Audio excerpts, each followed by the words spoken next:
Hello guys, welcome back to my channel. ఇప్పుడు మేమైతే chapati different స్టైల్లో ట్రై చేస్తున్నాం.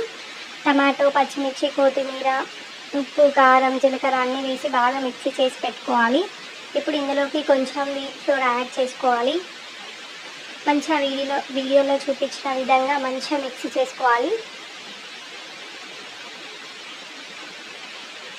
ఇలా చేస్తే చపాతీలు చాలా టేస్టీగా వస్తాయి. ఇప్పుడు ఇలా రౌండ్గా కొంచెం కొంచెం పిండి తీసుకొని రౌండ్గా చేసి పెట్టుకోవాలి.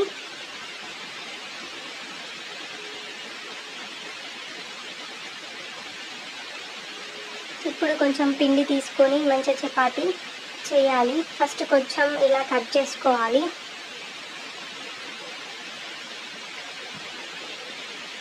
ఇలా చేస్తే ఏంటంటే లేయర్స్గా వస్తుంది చపాతీ.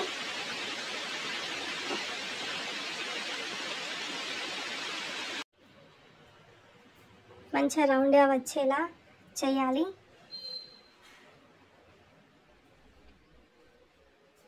ఇప్పుడు ఒక పాన్ పెట్టుకొని కొంచెం ఆయిల్ వేసి మంచిగా చపాతీని కాల్చాలి. రెడీ.